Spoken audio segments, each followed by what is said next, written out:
అందరికీ నమస్కారం. నేను మీ కిరా కార్పేని. రీసెంట్గా రోజా కారు దిగ్గానే ఒక ప్రెస్ మీట్ పెట్టింది.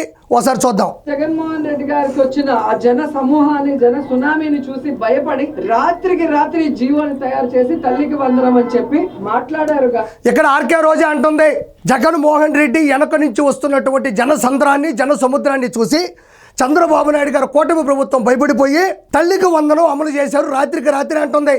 నేను రోజాను సూటిగా ప్రశ్నిస్తున్నా, బాబాయిని చంపేసి గొడ్డల వేటుని గుండె పోటు అని చిత్రీకరించినంత ఈజీ కాదు రాత్రికి రాత్రే తల్లికి వందనం అమలు చేయడం. అంటే రాత్రికి రాత్రే భయపడిపోయి వేల కోట్ల రూపాయల్ని తల్లుల అకౌంట్లోకి ఎలా వేస్తారు? నువ్వే చెప్పాలి, నాకు అర్థం కావడంలా. అర్థం చేసుకొని కదా మనం మాట్లాడాలా అని. జగన్మోహన్ రెడ్డి గారు ఇచ్చిన 84 లక్షల మంది తల్లులకి ఇవ్వలేని వాళ్ళు ఇక ఇద్దరుంటే 30, ముగ్గురుంటే 45 ఎలా ఇస్తారో ఎలా అయినా ఇస్తారు. ఎలా ఇస్తారో చంద్రబాబు నాయుడు గారు ఇచ్చారు కదా. ఒకరికి 15,000, ఇద్దరికి 30,000, ముగ్గురికి 40,000, నలుగురికి 60,000 ఎలా ఇస్తారు? విషన్ ఉంటే ఇస్తారు. విషన్ ఉన్న విలువైన విజనరీ పర్సన్ కాబట్టే ఇచ్చాడు. సంపదని ఎలా సృష్టించాలో తెలుసు కాబట్టే ఇచ్చాడు. మరి పిక్చర్ కూడా 4,000 రూపాయలు టచ్చర్గా 1వ తారీఖు ఎలా ఇస్తున్నాడు? అలానే తల్లికి వందనం కూడా అమలు చేస్తున్నాడు.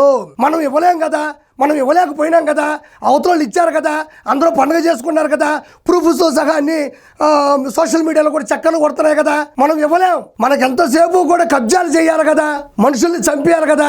మనం ఇవ్వలేం కాబట్టి మిగతా వాళ్ళు ఇస్తారు. అందరూ అన్నలా ఉండరు కదా. సో ఈ రోజు ఒక కార్యక్రమాన్ని జగన్మోహన్ రెడ్డి గారు ఇంట్రడ్యూస్ చేయడం జరిగింది. Recalling Chandrababu manifesto. చంద్రబాబు మేనిఫెస్టోని గుర్తుకు తెస్తూ అంటూ ఈ క్యూఆర్ కోడ్ ఉంటుంది. దీన్ని వాళ్ళ ఫోన్ లో వాళ్ళు ఓపెన్ చేస్తే చంద్రబాబు నాయుడు, పవన్ కళ్యాణ్ గారు ఎన్నికల ముందు ఏం చెప్పారు 2024లో. ఇక్కడ ప్రజలారా ఇది బాగా గుర్తుపెట్టుకోవాలి, గమనించాలి. ఇక్కడ ఆర్కే రోజా ఒక క్యూఆర్ కోడ్ ను చూపిస్తుంది. Recalling Chandrababu's manifesto. దీన్ని ఓపెన్ చేస్తేనంట చంద్రబాబు నాయుడు గారు ఏమి హామీలు ఇచ్చారు, ఇప్పటి వరకు ఏమీ చేయలేదో మీ ఫోన్లు మీ సెల్ ఫోన్లు తీసుకొని దీన్ని స్కాన్ చేయండి, అన్నీ తెలిసిపోతాయి అంటుంది. నేను ఒక స్కాన్ చూపిస్తా, ఇది ఒకసారి చూడండి. మీరు ఆర్కే రోజా చెప్పిన క్యూఆర్ కోడ్ స్కాన్ చేశారు లేదో నాకు తెలియదు, కానీ చేయాల్సిన అవసరం కూడా లేదని నాకు తెలుసు. ఎందుకంటే చంద్రబాబు నాయుడు గారు ఇచ్చిన మాటని తూచా తప్పకుండా ముందుకెళ్తా ఉన్నాడు, అది అందరికీ తెలుసు. ఇప్పుడు నేను చూపిస్తున్న ఈ క్యూఆర్ కోడ్ని స్కాన్ చేయండి. మీ మొబైల్లో స్కాన్ చేస్తే దీంట్లో ఉండే డేటా బయటకు వస్తుంది. గడిచిన 2019 నుంచి 2024 మధ్యన జగన్మోహన్ రెడ్డి ఇచ్చిన హామీలు ఎలా నెరవేర్చాడు, అవి ఎలా ఘనతని చేకూర్చాయి, ఎలాంటి స్థాయిలో ఉన్నాయి, జగన్మోహన్ రెడ్డి యొక్క వ్యక్తిత్వం ఎలాంటిది, ఆయన నవరత్నాలు ఎన్న నాణ్యతమైనటివి కూడా ఈ క్యూఆర్ కోడ్ని స్కాన్ చేయండి. అప్పుడు మీకు నిజాలు ఏంటి అనేది బయటపడతాయి.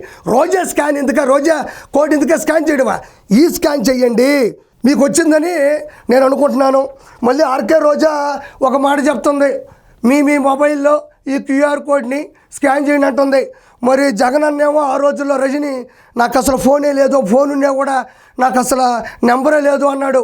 మరి అన్న దగ్గర ఫోన్ లేనప్పుడు మరి నువ్వే వెళ్ళాలా, నువ్వే వెళ్ళి నీ మొబైల్ తీసి అన్నకిస్తే అన్న స్కాన్ చేసి చూస్తాడు. మళ్ళీ అదొక భయం తల్లి, నువ్వు ఎప్పుడు పడితే బాబాక అన్న దగ్గర చాలా ఆయుధాలు ఉంటాయి, ఇట్ట తీసి అట్ట పడేసి వెళ్ళిపో, ఆయన చూసుకుంటాడు. లేకపోతే ఎలాంటి పరిస్థితితో నేను ప్రత్యేకంగా నీకు చెప్పక్కర్లే. కాబట్టి ఆ క్యూఆర్ కోడ్ని స్కాన్ చేయండి. నేను డీటెయిల్స్ చెప్పను, అన్నీ అందులో పొందుపరిచాను. వాళ్ళ అధికారంలోకి వస్తే జూన్ నుంచే ఏమేమి ఇస్తాము అని వాళ్ళు మాట్లాడారు. అండ్ ఏ ఆంక్షలు లేకుండా ప్రతి ఒక్కరికి కూడా మేము అందజేస్తాం, మేము ఇచ్చిన మేనిఫెస్టో అని చెప్పడమే కాకుండా జగన్మోహన్ రెడ్డి గారు ఇచ్చినవి కూడా మేము కంటిన్యూ చేస్తామని చెప్పి ఈ రోజు ఈ రాష్ట్రంలో ఉన్న ప్రతి ఒక్కరిని ఎలా. నేను ఇంతకుముందు కూడా చెప్పి ఆర్కే రోజా క్యూఆర్ కోడ్ కానీ స్కాన్ చేయమని కానీ వాళ్ళకి పెడితే నువ్వేరిపోతావు. ఎందుకంటే ఇంతకుముందు కూడా చెప్పా, ప్రతి నెల 64 లక్షల మందికి అర్హులైన వాళ్ళందరికీ కూడా 4,000 రూపాయలు పింఛను టెన్షన్గా అందిస్తున్నారు. 16,347 పోస్టుల భర్తీకి మెగా డిఎస్సి నోటిఫికేషన్ జారీ చేశారు. 203 అన్నా క్యాంటీన్లు ఓపెన్ చేశారు. కేంద్రం నుంచి అన్ని నిధులను కూడా మంజూరు చేయించుకుంటూ ఉన్నారు. నేను ఇలా చెప్పుకుంటూ పోతే చంద్రబాబు నాయుడు గారి ఒక చరిత్రని నేను ఎంతో ముందు కూడా నీకు చెప్పడం జరిగింది. క్యూఆర్ కోడ్ అవసరం లేదు, కిరా కార్పీ చెప్తే ఇది వాస్తవంగానే ఉంటుంది. రోడ్లు ఇంత ముందుతో పోలిస్తే బ్రహ్మాండమైన రోడ్లు కూడా ఇవ్వడం జరుగుతూ ఉంది. బడుగు బలహీన అన్ని వర్గాలను కూడా సమంగా చూస్తున్నారు. ఇది ఈవీఎంల విజయమే, ఇది కూటమి విజయం కాదు అనేది అర్థం చేసుకున్నారు. ఈవీఎంలు మోసం చేసే అంటున్నావు. నేను క్వశ్చన్లు అడగతా, వాటికి నువ్వు సమాధానం చెప్పు చూద్దాం. సొంత చెల్లిని కన్న తల్లిని బయటకు పంపాడు, బాబాయిని పైకి పంపాడని ప్రజలకు తెలిసినా ప్రజలు మీకే ఓట్లేశారు. కాకపోతే ఈవీఎంలే మోసం చేసే అంటావు. తోటా చంద్రయ్య, నన్ను సుబ్బయ్య, డాక్టర్ సుధాకర్, డ్రైవర్ సుబ్రహ్మణ్యం, అమర్నాథ్ గౌడ్ లాంటి వాళ్ళని ప్రత్యక్షంగా చంపేశాడని ప్రజలకు తెలిసినా ప్రజలు మీకే ఓట్లేశారు. కాకపోతే ఈవీఎంలే మోసం చేసే అంటావు. కల్తీ మద్యంతో లివర్లని, గంజాయితో చదువుకునే పిల్లల్ని నాశనం చేశాడని ప్రజలకు తెలిసినా ప్రజలు మీకే ఓట్లేశారు. కాకపోతే ఈవీఎంలే మోసం చేసే అంటావు. కొడాలి నాని, వల్లభనేని వంశీ, శ్రీరెడ్డి, వర్రా రవీందర్ రెడ్డి, పంచ ప్రభాకర్, పోసాని కృష్ణమురళి, బోరుగడ్డ అని లాంటి వాళ్ళ చేత ప్రత్యక్షంగా ఆడవాళ్ళని బూతులు తిట్టించారని తెలిసినా ప్రజలు మీకే ఓట్లేశారు. కాకపోతే ఈవీఎంలే మోసం చేసే అంటావు. మైన్స్, వైన్స్, గ్రావిల్, ఇసుక, అన్యాయాలు, అక్రమాలు, దందాలు, దౌర్జన్యాలు, కిడ్నాపులు ప్రత్యక్షంగా చేశారని ప్రజలకు తెలిసినా ప్రజలు మీకే ఓట్లేశారు. కాకపోతే ఈవీఎంలే మోసం చేసే అంటావు. ఈవీఎంలు మోసం చేయలేదు, మీరు ప్రజల్ని మోసం చేస్తే ప్రజలు మీకు ఓటేస్తున్నట్లు మోసం చేశారు. ఈవీఎంలు అనేటివి జగన్ కాదు, రోజా కాదు, వైఎస్ఆర్సీపీ నాయకులు కాదు మోసం చేయడానికి. వాటికి కూడా ఒక పద్ధతి అంటూ ఉంటుంది. 2024లో ఈవీఎంలో పనిచేస్తే 2019లో కూడా అవే ఈవీఎంలు ఉన్నాయి. కాబట్టి మైండ్ పెట్టుకొని మాట్లాడు. నీ డ్రామాలు జూనియర్స్ ముందు ఆడు, పొలిటికల్ సీనియర్స్ ముందు కాదు. ఇక మోటాముళ్ళు సర్దుకో, వయసుకు తగ్గ పాత్రలు వస్తే ఒప్పుకో. నీ రాజకీయ భవిష్యత్తు సమాధి, మీ అన్న పెద్ద ఉన్మాది. ఒకసారి వీడియోలోకి వెళ్దాం. అందుకే ఈరోజు కూటమి ప్రభుత్వంలో ఉన్న వాళ్ళకి భయం వేసి జూన్ 18లో అది ప్రైవేట్ వెహికల్ కింద ఆయన పడ్డాడు, కానీ ఏమీ జరగలేదు. ఆయనకు ఒక సైడ్ కొంచెం స్వల్ప గాయాలు అయితే. ఇక్కడ ఆర్కే రోజా చెప్తుంది, మొన్న రెంటపాల అనే గ్రామంలోకి సత్యనపల్లి నియోజకవర్గంలో ఒక వ్యక్తిని అదే బెట్టింగులు పెట్టి అన్న గెలుస్తాడు ఐపాక్ టీం చెప్పడం వల్ల అనిల్ కుమార్ యాదవ్ ప్రోత్సాహంతో 30 కోట్ల రూపాయలు పోగొట్టుకొని ఆ మనిషి సాగుతో పోరాటం చేసి చనిపోయాడు. ఆ మహానుభావుడు చూడడానికి ఈ మహానుభావుడు వెళ్తా ఉంటే ఆ వెహికల్ కింద సింగయ్య అనే వ్యక్తి ముందర టైర్ కింద పడిపోయాడు. తర్వాత ఫస్ట్లో అది అర్థం కాలేదు ఎవరికి, కానీ డ్రోన్ కెమెరా సాక్షిగా ఆయన కింద పడడం జరిగింది. అతను వెంటనే లాగి పక్కన ఉండేటువంటి తుప్పల్లో పడేశారు. లేట్ అవ్వడం వల్ల అతను చనిపోయాడు. ఈవిడ చెప్తుంది ఆయనకంట స్వల్ప గాయాలంట, చిన్న గాయాలు తగిలాయంట. ఏంది మీకు తెలియదు? అంత పెద్ద వెహికల్కి ఇంత పెద్ద టైర్ ఉంటుంది, నా ఎత్తు టైర్ ఉంటుంది. ఆ టైర్ దగ్గర ఆయన కింద పడిపోతే స్వల్ప గాయాలు తగిలినాయంట. నాకు అర్థం కాని విషయం ఏంటంటే రోజా, ఆ రోజుల్లో మీ అన్నకి ఇంత గులకరాయి తగిలితేనే 7 నుంచి 7 దాకా పెద్ద బ్యాండ్ వేసాడు కదా. మరి అంత టైర్ కింద పడ్డ వ్యక్తికి స్వల్ప గాయాలు ఎట్ట తగిలినాయి? ఇంత లాజిక్ నువ్వు ఎట్టమర్చిపోయినావు? అదేమన్నా చిన్న కొబ్బరికాయ అనుకుంటున్నావా పడుచుకోకుండా వదిలేయడానికి? మనిషి తలకాయ కదా. నేను ఆ విజువల్స్ కూడా చూపించకూడదు పదే, అది కరెక్ట్ కూడా కాదని చెప్పట్లేదులే. కానీ ఆ మనిషి అదేదో సినిమాలు చెప్తారు, బాహుబలి సినిమాలో అంత పెద్ద విగ్రహం కొంతమందినైనా పట్టను పెట్టుకోదా అంటాడు. అలా చెప్తుంది ఈవిడ. ఆ మనిషి చనిపోయాడు. ఒక దళిత కార్యకర్త ఒక మనిషిని పరామర్శించడానికి వాళ్ళ కుటుంబం దగ్గరికి వెళ్తుంటే ఇంకో ముగ్గురిని చంపేసిన వ్యక్తి ఇతను. మళ్ళీ ఆయన చాలా సంతోషపడి ఉంటాడు, అబ్బయ్య మంచి పని జరిగింది, ఇతను కానీ చనిపోతే మళ్ళీ ఇంకో పరామర్శకు రావచ్చు, ఇంకొక అకౌంట్లో వేసుకోవచ్చు అనే దురుద్దేశం వీళ్ళు అన్నది. ఇంకోసారి చూద్దామనండి. 108లో హాస్పిటల్కి పంపించామని చెప్పి యాక్సిడెంట్ చేసిన ప్రైవేట్ కారు నెంబర్ ని డిస్ప్లే చేస్తూ ఆ కార్ ని సీజ్ చేయడం కూడా జరిగింది. మళ్ళీ జూన్ 22కి నీకు కొంచెం జ్ఞానం తగ్గినట్టుంది, మైండ్ కొంచెం పెంచుకోవాలా. ఒకడు ఒక కత్తితో నరికితే కత్తి సీజ్ చేస్తే న్యాయం జరిగినట్టు కాదు. ఒకడు తుపాకీ పెట్టి కాల్ చేస్తే ఆ బుల్లెట్ ని ఆ గన్నని సీజ్ చేస్తే ప్రాణం తిరిగి రాదు. అదే విధంగా ఒక కారుతో గుద్దేస్తే ఆ కారుని సీజ్ చేస్తే దానివల్ల వాళ్ళకి న్యాయం జరగదు. అది చట్టం కాదు. ఎవడైతే గన్నతో కాల్చాడో ఆ గన్నని ఎవరు పట్టుకున్నారు, ఎవరు ప్రేరేపించారో చట్టానికి కావాలి. ఒక కారుతో గుద్దేస్తే కారుకి ప్రాణం ఉండదు. కారు పోయి పాదకక్షలు పెట్టుకోదు. ఆ కారుని ఎవరు నడిపారు, ఎవరు నడపమన్నారు, ఎవరు కక్ష సాధింపు చేశారన్నది పట్టుకుంటారు చట్టం.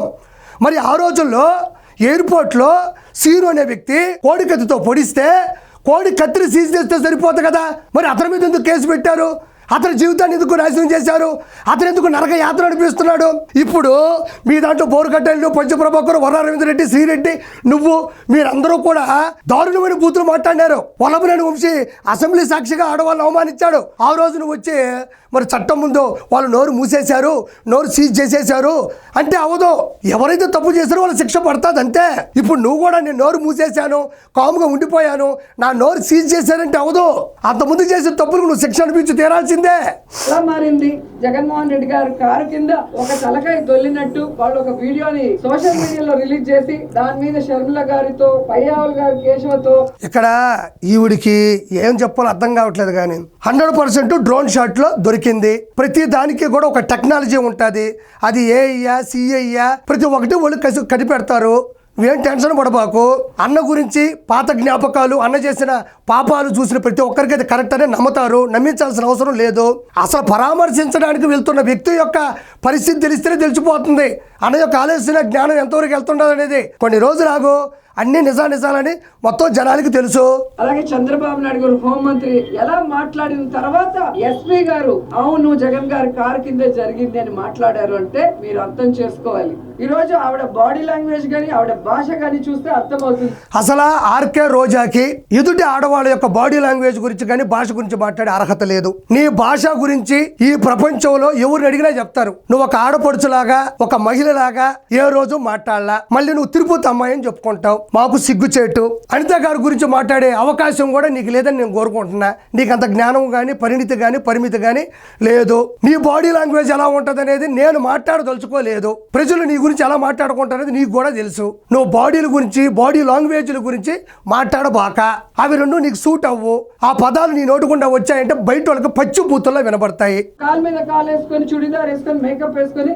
ఇదిగోయా ఆర్కే రోజా చివరిలో భలే మాట చెప్పింది. హోంమంత్రి అనిత గారంట కాలు మీద కాలు వేసుకొని, చుడీదార్ వేసుకొని, మేకప్ వేసుకొని కూర్చొని ఉంది అంటుంది. ఇప్పుడు కాలు మీద కాలు వేసుకుంటే నీకేమన్నా సమస్య వచ్చిందా? చుడీదార్ వేసుకుంటే నీకేమన్నా సమస్య వచ్చిందా? మేకప్ వేసుకుంటే నీకేమన్నా సమస్య వచ్చిందా? మేకప్ గురించి మాట్లాడుతూ ఉండవు. నువ్వు తీసేసిన మేకప్ కానీ తీసుకెళ్తే ఆంధ్రప్రదేశ్ లో ఉండే రోడ్లన్నీ పూర్తి చేయొచ్చు. నీ మేకప్ ఆంధ్రప్రదేశ్ ఉండే అప్పు కన్నా పెద్దది. ఒక 40 ఫ్లోర్లు ఉంటాయి కదా, దాని పైన ఉండే పైకప్పును కూడా నీ మేకప్ తో పూర్తి చేయొచ్చు. మొన్న ఎవరో అంటున్నారు నగిరికి వెళ్ళాము, కొండలు గుట్టలు మాత్రం మాయమైపోయినాయి, మట్టి దెబ్బలు మాత్రం అక్కడక్కడ పడి ఉన్నాయి, ఇవి ఆడి నుంచి వచ్చినాయి అంటున్నారు సర్వే వాళ్ళు. వాళ్ళకి తెలియని విషయం ఏంటంటే తమరు వేసుకున్న మేకప్ ఉంటుంది కదా, అది తీసేసిన తర్వాత పడేసినట్టుగా ఆ మట్టి దెబ్బలు. వాళ్ళకి నేను చెప్తే ఆశ్చర్యపోయారు. నువ్వు మళ్ళీ అనిత గారి గురించి మాట్లాడుతూ ఉండవు. నీ మేకప్ మొత్తాన్ని నగిరి నుంచి ఉన్న పొలంగా బయటకు పంపించాలంటే 40 జేసీబీలు, 400 టిప్పర్లు, 4000 మంది కూలీలు, 40,000 గంటలు నిర్విరామంగా పనిచేస్తే తప్ప ఆ మేకప్ దెబ్బల్ని బయటికి తరలించే పరిస్థితే లేదు ఈ రోజు. నువ్వు మళ్ళీ మేకప్ గురించి మాట్లాడతావా? ఏం మాట్లాడాలంటే వాళ్ళ గురించి? ఒక దళిత మహిళ హోమ్ మినిస్టర్ అయింది. నేను ఆవిడకి సెల్యూట్ కొడుతున్నా. ఎందుకంటే ఎంత కష్టపడి ఉంటే ఈరోజు ఈ స్థాయికి వచ్చి ఉంటుంది, ఎంత కష్టపడి ఉంటే ఈరోజు ఆ హోదాని ఆవిడికి దక్కుంటుంది. ఒక సాటి మహిళగా నువ్వు మాట్లాడే మాటలు ఇవి. ఏదైనా తప్పు జరుగుంటే నిలది, ప్రశ్నించో, ఎదిరించో. ఎక్కడ ఇది జరిగింది, అక్కడ అది జరిగిందని అడుగు. అంతేగాని ఆడవాళ్ళు బట్టలు వేసుకోరా, అందులో చుడీదార్ ఉండకూడదా, కాలు మీద కాలు వేసుకోకూడదా, ఏమన్నా మాట్లాడినా ఇది పద్ధతేనా?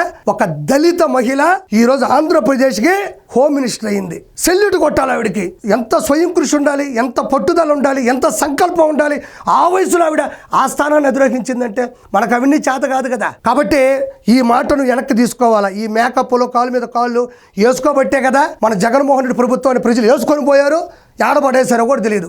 కాబట్టి మాట్లాడేటప్పుడు జాగ్రత్తగా మాట్లాడు Roja. Thank you so much.